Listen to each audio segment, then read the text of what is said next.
नमस्कार, आप देख रहे हैं अपना उत्तर प्रदेश और मैं हूं आपके साथ दिशा। बुलेटिन की शुरुआत करेंगे खबरों के साथ और खबर गोरखपुर से, जहां 2 दिवसीय दौरे के चलते मुख्यमंत्री योगी आदित्यनाथ ने गोरखनाथ मंदिर परिसर में जनता दरबार लगाया, जहां प्रदेश के आसपास के सभी जिलों से आए सैकड़ों फरियादियों की समस्याएं सुनी गई।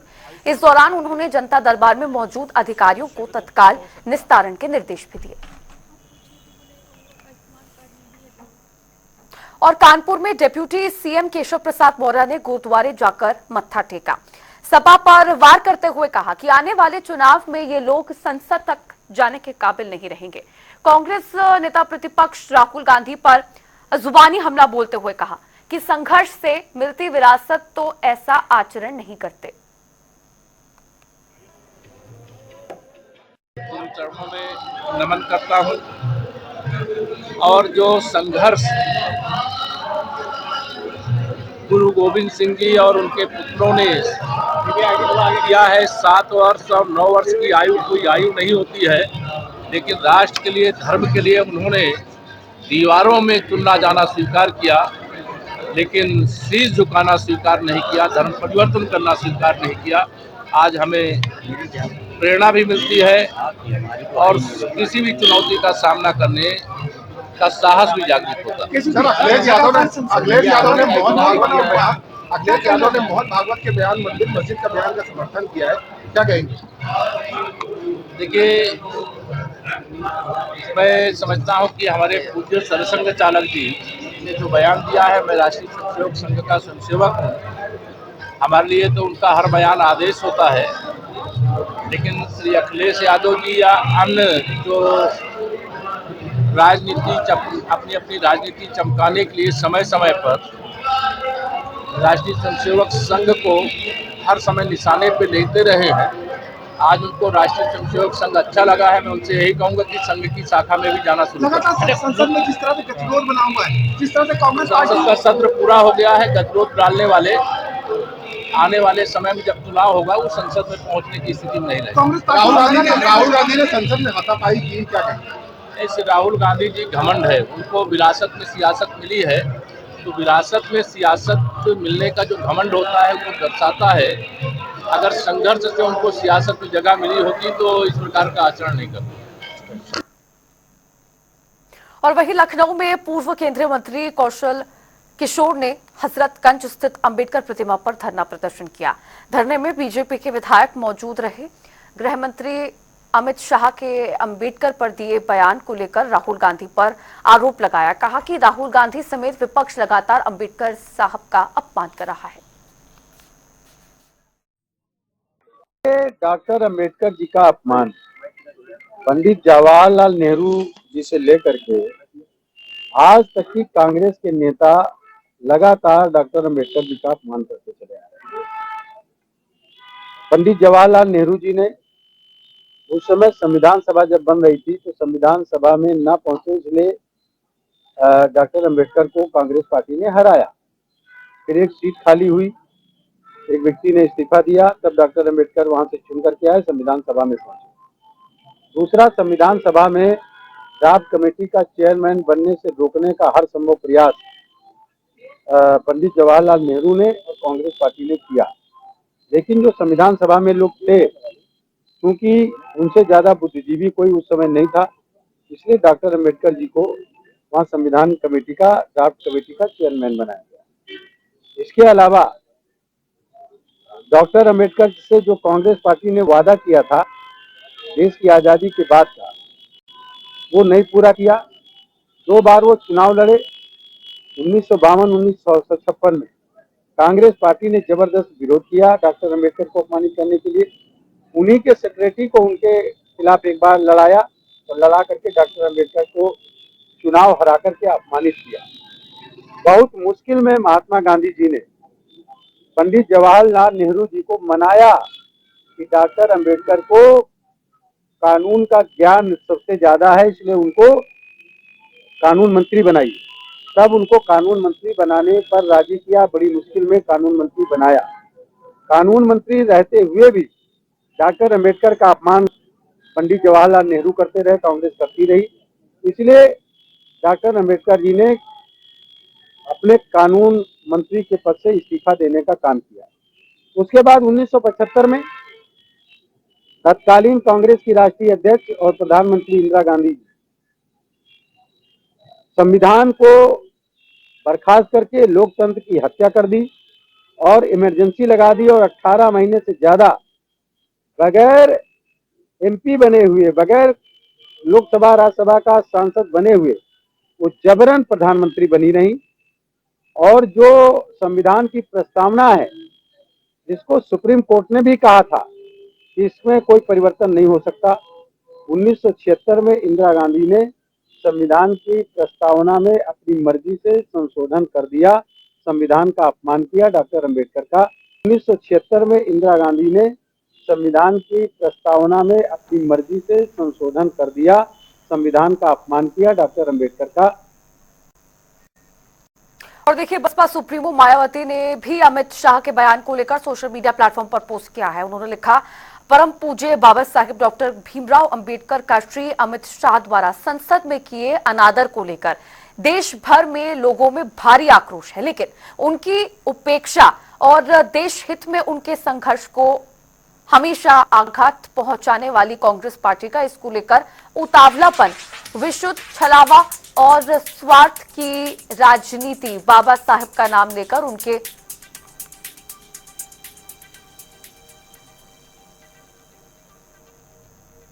तो देखिए, बसपा सुप्रीमो मायावती ने जो सोशल मीडिया प्लेटफॉर्म एक्स पर ट्वीट किया है वो आपको दिखा रहा है। बाबा साहब का नाम लेकर उनके अनुयायियों के वोट के स्वार्थ की राजनीति करने में कांग्रेस और भाजपा पार्टियां एक ही थैली के चट्टे बट्टे, और बाबा साहेब अंबेडकर के आत्मसम्मान के कारवां को आगे बढ़ाने से रोकने के लिए सभी पार्टियां बीएसपी को आघात पहुंचाने के षड्यंत्र में लगी रहती हैं।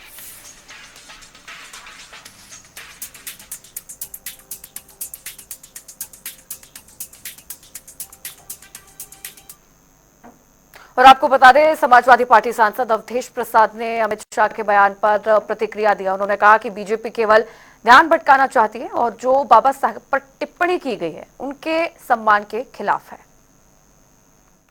इसके गृह मंत्री जी ने बाबा साहब भीमराव अंबेडकर के संबंध में जो टिप्पणी की है, वो टिप्पणी बाबा साहब डॉक्टर भीमराव अंबेडकर के सम्मान के खिलाफ है। ये अपमानजनक टिप्पणी है और ये इस टिप्पणी से केवल बाबा साहब का ही अपमान नहीं हुआ, हमारे संविधान का अपमान हुआ है। जिस संविधान के रहते और चलते आज ये जो हमारी सरकार बनी है, हमारे महामहिम राष्ट्रपति हैं, ये संविधान की और संविधान के तहत देश के राष्ट्रपति सरकार के लोगों का, मंत्रियों का शपथ दिलाते हैं। ये केवल बाबा साहब भीमराव अंबेडकर के संविधान का ही करिश्मा है, उनकी देन है। तो ये आज जो हमारे देश के प्रधानमंत्री बैठे हैं, ये भी संविधान की देन है। महामहिम राष्ट्रपति संविधान की देन, पूरी सरकार जो बनी है ये संविधान के देन है। तो ये अपमान क्या है, इससे देश के करोड़ों करोड़ों लोगों को जो संविधान प्रेमी हैं, बाबा साहब के प्रति, संविधान के प्रति उनको आहत हुई है, उनके मन को आहत हुई है। और इससे तो अभी सवेरा है हमारे गृह मंत्री जी को देश के सामने अपनी बात वापस लें। और वही आपको बता दें, कांग्रेस के प्रदेश अध्यक्ष अजय राय ने बड़ा बयान दिया है। उन्होंने बीजेपी पर जमकर निशाना साधा और कहा कि बीजेपी लोकतंत्र हितैषी नहीं है। साथ ही यूपी में कई जगह खुदाई को लेकर भी उन्होंने बयान दिया। क्या कुछ कहा, सुनिए। भारतीय जनता पार्टी का जो काम है या जो जिस तरीके की सोच है, जिस तरीके काम करने की इनकी प्रवृत्ति है, वो निश्चित ये साबित करती है कि भारतीय जनता पार्टी में लोकतंत्र नहीं है, लोकतांत्रिक व्यवस्था नहीं है और पूरी तरीके से लोगों को दबाए जाने का काम करती है। कार्यकर्ताओं को नहीं पूछा जाता। तो भाजपा अब पूरी तरीके से लोगों के दिल दिमाग से उतर गई है। इसी नाते मुझे लगता है इन लोगों ने सब ऐसी बात बोली होगी। एक और अहम सवाल है, लेकर के काफी बयान दिए थे, उस बयान को लेकर के बरेली न्यायालय द्वारा एक नोटिस उनको जारी किया गया जिसमें 7 तारीख को उनको तलब किया गया कोर्ट द्वारा। नहीं, निश्चित तौर से जो राहुल जी ने कहा है वो फैक्ट का है। हमारी सरकार आएगी हम कराएंगे, और जहां जहां हमारी सरकारें हैं वहां पे वो चीजें चल रही हैं। कई जगह जनगणना कंप्लीट हो गई, कई जगह चल रही है, और हमारी सरकार आएगी तो हम निश्चित तौर से उन्होंने कहा है कि हम कराएंगे। इसको लेकर के ये भी बताया जा रहा है कि पेटिशनर ने बताया कि जिस तरह से ये बयान दिया गया था देश में गृह युद्ध की स्थिति हो सकती थी, और तमाम उन्होंने नहीं, गृह युद्ध की तरफ तो जो सरकार वर्तमान की ये काम कर रही है। आप देखिए चारों तरफ मस्जिद में मंदिर खोजे जा रहे हैं। इनके संघ प्रमुख ने कहा कि अरे भाई मत करो, बहुत हो गया। अभी बनारस में मुझे पता चला कि बनारस के अंदर भी कर रहे हैं। आज बाबा विश्वनाथ के दरबार में सारे मंदिर तोड़वा दिए, अच्छा वट वृक्ष कटवा दिया। वहाँ भी जाओ ना भाई, वहाँ भी जाके देख लो। तो ये तो वर्तमान की सरकार में गृह युद्ध जैसी स्थिति है। कांग्रेस सबके साथ है, और कांग्रेस 70 साल जिस तरीके से एक भाईचारे की तरह और एक समानता के साथ शासन सत्ता चलाया है, मैं समझता हूं कि निश्चित तौर से वो कांग्रेस ही कर सकती है। और चलिए अब बुलेटिन में आगे बढ़ेंगे बड़ी जानकारी के साथ। बड़ी खबर इस वक्त की बड़ी जानकारी, महिला जागरूकता महारैली में पहुंचे ओम प्रकाश राजभर। चौरी चौरा के सरदानगर माजेठिया ग्राउंड में कार्यक्रम का आयोजन किया गया है, जहां पर पहुंचे ओपी राजभर। हजारों की संख्या में महिला और पुरुष कार्यकर्ता इस कार्यक्रम में मौजूद हैं। तो भाजपा द्वारा ये कार्यक्रम आयोजित हो रहा है, जिसमें ओपी राजभर शामिल होने के लिए पहुंचे हैं। चौरी चौरा के सरदानगर में ये कार्यक्रम भाजपा की तरफ से आयोजित किया गया। हजारों की संख्या में महिला और पुरुष कार्यकर्ता इस कार्यक्रम में मौजूद हैं। महिला जागरूकता महारैली, जिसके संदर्भ में कार्यक्रम आयोजित किया गया है। चौरी चौरा के सरदानगर माजेठिया ग्राउंड में इस कार्यक्रम का आयोजन हुआ है। और आगे बढ़ेंगे एक और बड़ी जानकारी के साथ। इस वक्त की एक और बड़ी खबर, बड़ी जानकारी आपकी टीवी स्क्रीन पर। महाकुंभ में स्वस्थ महाकुंभ पर फोकस। महाकुंभ में कॉल करते ही ऑटोमेटिक ब्लोअर मिस्ट मिलेंगे। कॉल करते ही 30 मिनट में ऑटोमेटिक ब्लोअर मिस्ट पहुंचेगी। मच्छर मक्खी से बचने के लिए ये मशीन लगाई गई है। अत्याधुनिक 62+ फॉगिंग मशीनें लगाई गई हैं। अखाड़ों टेंट को इंसेक्ट फ्री करने के लिए ब्लोअर मिस्ट लगाए जाएंगे, और महाकुंभ में स्वच्छता के लिए ये विशेष इंतजाम किए जा रहे हैं। तो देखिए, महाकुंभ के लिए तमाम जो तैयारियां हैं वो हर स्तर पर की जा रही हैं।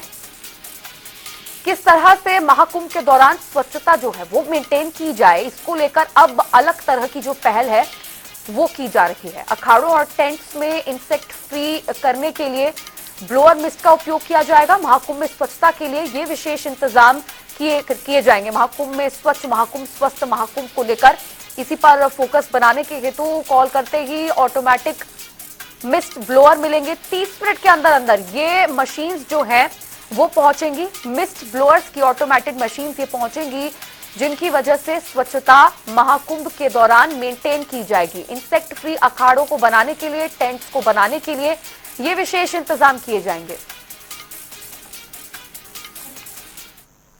संगम नगरी प्रयागराज में 13 जनवरी 2025 से महाकुंभ मेला शुरू होने वाला है। इस महाकुंभ के लिए सभी विभाग अपनी तैयारियों को अंतिम रूप देने में लगे हुए हैं, और अग्निशमन विभाग भी इस बार मेले को सुरक्षित बनाने के लिए विशेष उपायों पर काम कर रहा है। प्रशासन का दावा है कि महाकुंभ को जीरो फायर इंसिडेंट बनाने की दिशा में काम किया जाएगा, और इसे जीरो फायर इंसिडेंट घोषित किया गया है। इसी पर देखिए हमारी एक खास report.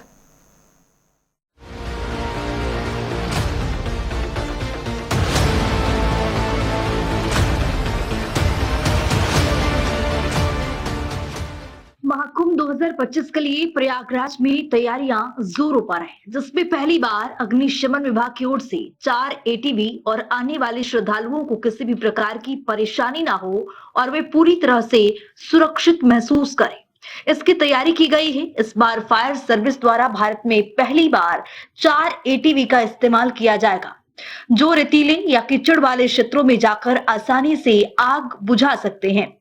80 fire quick response vehicle लगाए जाएंगे। इसके अलावा ऊंचाई से आग बुझाने वाले उपकरण जैसे कि आर्टिकुलेटेड वाटर टावर भी मंगाए गए हैं।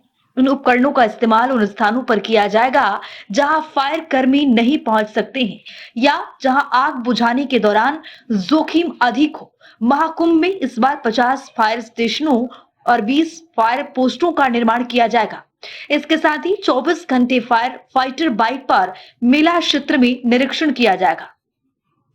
जहां महाकुंभ 2025 को भव्य दीप के साथ सुरक्षित बनाने के लिए भी योगी सरकार ने पहल की है और इस समय हम खड़े हैं अग्निशमन मुख्यालय में, जहां हम आपको दिखाएंगे कि किस तरह से यहां पर आपात स्थिति से लड़ने के लिए अग्निशमन विभाग की तैयारी की गई है। जहां अग्निशमन विभाग को नए फायर टेंडर भी योगी सरकार के द्वारा दिए जा रहे हैं और कई जिलों से भी यहाँ पर फायर टेंडर आएंगे और जो कि मेला क्षेत्र में पूरी तरह से तैनात होंगे। जो 70 सब स्टेशन और सब स्टेशन मिलाकर है वहां पर तो फायर टेंडर और जो मोबाइल मोटरसाइकिल फायर इक्विपमेंट की जो गाड़ियां हैं वो तो तैनात होंगी और साथ ही ऐसे में यहाँ पर और भी जो स्टेशन के अलावा क्षेत्र होंगे आपात स्थिति में वहां भी फायर टेंडर तैनात किए जाएंगे, जिससे किसी तरह की भी समस्या से आपात स्थिति में अग्निशमन लड़ने के लिए तैयार है। और अब अग्निशमन की भी तैयारी पूरी है और ऐसे में जहां 13 जनवरी के बाद मेला शुरू हो जाएगा और पूरी तरह से मेले क्षेत्र में अग्निशमन विभाग की भी सक्रियता होगी। वीडियो जर्नलिस्ट सामू कुशवाहा के साथ कुंभ जनपद से सैयद मोहम्मद आमिर, प्रयागराज। तो वही प्रदेश के कई जिलों में आज पीसीएस परीक्षा का आयोजन किया गया, जहां परीक्षा का आयोजन 2 पालियों में किया गया है। प्रथम पाली की परीक्षा सुबह करीब 9:30 बजे से 11:30 बजे तक, वहीं दूसरी पाली की परीक्षा 2:30 बजे से 4:30 बजे तक हुई। इसी को लेकर अभ्यर्थियों का हुजूम उमड़ पड़ा। प्रशासन ने परीक्षा को नकल मुक्त और शांतिपूर्ण ढंग से संपन्न कराने के लिए कड़े इंतजाम किए हैं। जिले में परीक्षा को लेकर पुलिस और प्रशासन पूरी तरह से अलर्ट रहा। हर परीक्षा केंद्र पर सीसीटीवी कैमरों की मदद से निगरानी की गई। इसी के साथ आपको बता दें, सभी जिलों के अधिकारियों ने परीक्षा केंद्रों का निरीक्षण भी किया था।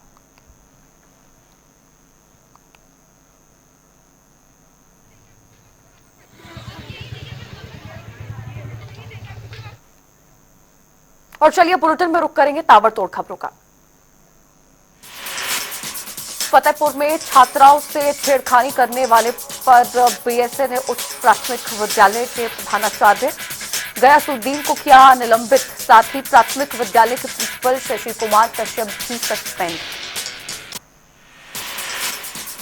बदायूं में बिलसी विधायक हरीश शाक्य और उनके 2 सगे भाइयों समेत 16 लोगों पर एफआईआर दर्ज। कोर्ट के आदेश पर सिविल लाइन थाना पुलिस ने दर्ज की एफआईआर। महोबा में पीसीएस परीक्षा में शामिल होने आ रही महिला सड़क हादसे में हुई घायल। सूचना पर पहुंची पुलिस ने महिला को अस्पताल में कराया भर्ती। लखनऊ में सड़क हादसे में युवक की हुई मौत। संसारपुर गांव के चौराहे पर हुआ भीषण हादसा। लखीमपुर खीरी में गोला गोकर्णनाथ में कॉरिडोर के अभियान में पक्षपात का भाजपा नेता ने लगाया आरोप। हाथरस के सदर कोतवाली क्षेत्र में चोरों ने 2 घरों को बनाया अपना निशाना। बंद घरों का ताला खोल देख पड़ोसियों ने मकान मालिक को दी सूचना। सहारनपुर में जनसेवा केंद्र पर हथियारबंद बदमाशों ने दिया लूट को अंजाम। 2 मोबाइल फोन समेत लाखों की नकदी पर किया हादसा। ललितपुर में पेड़ पर लटकता मिला अज्ञात महिला का शव। इलाके में मचा हड़कंप। मामले की जांच पड़ताल में जुटी पुलिस। फिरोजाबाद में हुआ भीषण सड़क हादसा। बाइक सवार ने पैदल युवक को मारी जोरदार टक्कर। एक की मौत, एक गंभीर रूप से हुआ घायल। पीलीभीत में जिलाधिकारी ने की बड़ी कार्रवाई। 26 अधिकारियों को जारी किया नोटिस। जिलाधिकारी की कार्रवाई से अधिकारियों में मचा हड़कंप। आगरा से हैरान करने वाला मामला आया सामने। घर से साउथ अफ्रीका काम करने गया युवक मारपीट कर बनाया गया बंधक। मुजफ्फरनगर में उत्तर प्रदेश पुलिस का ऑपरेशन लंगड़ा जारी। बदमाशों के साथ पुलिस की हुई मुठभेड़। एक बदमाश को पुलिस ने किया गिरफ्तार। देवरिया में डीएम ने किया पीसीएस परीक्षा केंद्रों का निरीक्षण। देवरिया जनपद में कड़ी सुरक्षा के बीच चली पीसीएस परीक्षा। आगरा में डीएफओ ने चंबल क्षेत्र में किया औचक निरीक्षण। वन कर्मियों के साथ चंबल नदी के घाटों पर स्थिति का लिया जाएगा। लखनऊ के मोहनलालगंज में मजदूर की हुई हत्या। पत्नी से अवैध संबंधों का विरोध करने पर हुई मारपीट। मासूम बेटे के सामने पिता को आरोपी ने उतारा मौत के घाट। फर्रुखाबाद पीसीएस परीक्षा केंद्रों पर बेहद कड़ी सुरक्षा व्यवस्था में हुई परीक्षा। पुलिस अधीक्षक ने परीक्षा केंद्रों का निरीक्षण कर लिया जायजा। रायबरेली में सिंचाई विभाग की बड़ी लापरवाही आई सामने। कई बीघा फसल हुई जलमग्न। नहर का माइनर काटने से किसानों की फसलें पूरी तरह हुई नष्ट। नोएडा में ट्रैफिक पुलिस कर्मी पर प्रशासन की बड़ी कार्रवाई। रिश्वत लेने का मामला वीडियो वायरल होने के बाद लिया गया एक्शन।